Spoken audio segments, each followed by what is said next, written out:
আসসালামু আলাইকুম এভরিওয়ান, কেমন আছেন সবাই? আশা করছি ভালো আছেন। প্রতিদিনের মতো আরেকটি রেসিপি নিয়ে চলে আসলাম। আজকের রেসিপিটা থাকছে পটলের দোরমা কীভাবে বানাবো সেটা আপনাদের মাঝে শেয়ার করব। এখানে আমি কিছু পটল নিয়েছি আর পটলটা মাঝখান দিয়ে একটু কেটে নিয়েছি। এখন আমি পটলগুলো পানির মধ্যে দিয়ে সেদ্ধ করে নেব। এখন দিয়ে দিব পরিমাপ মতো পানি।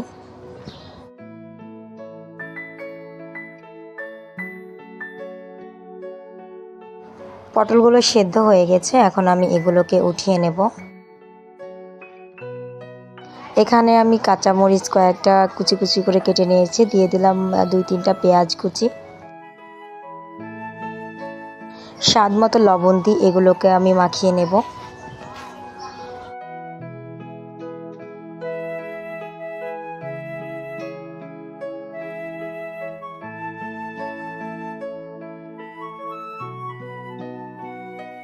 আর এখানে নিচ্ছি 1 চামচ মতো রসুন বাটা, 1 চামচ মতো পেঁয়াজ বাটা, হলুদ গুঁড়ো 1 চামচ মতো, জিরে গুঁড়ো 1 চামচ মতো, ধনে গুঁড়ো 1 চামচ মতো, শুকনো মরিচ 1 চামচ মতো, স্বাদ মতো লবণ, সামান্য একটু পানি দিয়ে দিলাম।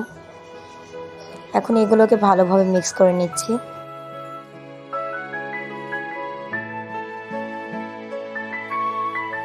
এখন আমি পেঁয়াজ আর কাঁচামরিচ কুচি করে মিক্স করে নিয়েছিলাম, সেটা ফালি করা পটলের মধ্যে দিয়ে দিচ্ছি।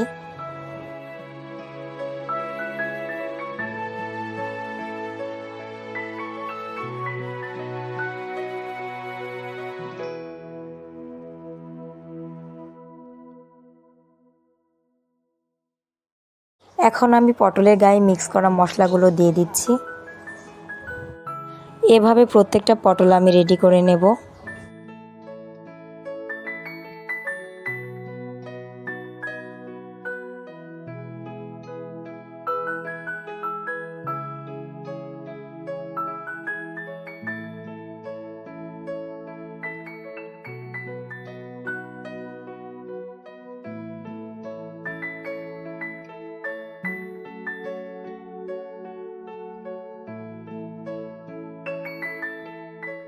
এখন আমি পটলটা সুতা দিয়ে বেঁধে নেব, যেন ভেতরের পেঁয়াজ আর মরিচগুলো বের না হয়ে যায়। প্রত্যেকটা পটল আমি এভাবে মশলা দিয়ে মাখিয়ে সুতা দিয়ে বেঁধে নেব। তো সবগুলো পটল আমি এভাবেই রেডি করে নিয়েছি। এখন আমি এগুলোকে তেলে ভাজার জন্য প্রস্তুতি নেব। চুলায় একটা আগে থেকে প্যান বসিয়ে নিয়েছি, প্যানটা ভালোভাবে তেপে নিয়েছি। এখন দিয়ে দিচ্ছি সয়াবিন তেল, তেলটাও ভালোভাবে তেপে নিয়েছি। এখন একটা একটা করে পটলগুলো তেলের মধ্যে দিয়ে দিচ্ছি। এটার এক পাশ ভাজা হয়ে গেছে, আমি আর এক পাশ ভাজার জন্য উল্টিয়ে দিচ্ছি। এভাবে উল্টিয়ে পাল্টে আমি পটলগুলো ভেজে নেব।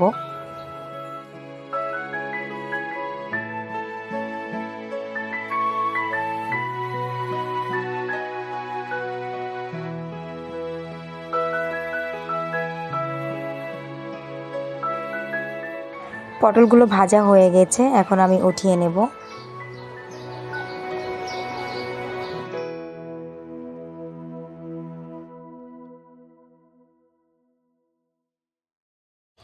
এখন আমি পটলের গায়ে থেকে সুতাটা ছাড়িয়ে নেব।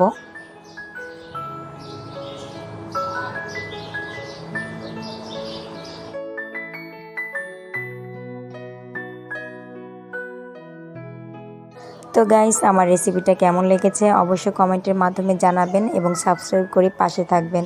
আর লাইক করতে ভুলবেন না, শেয়ার করতে ভুলবেন না। আসসালামু আলাইকুম।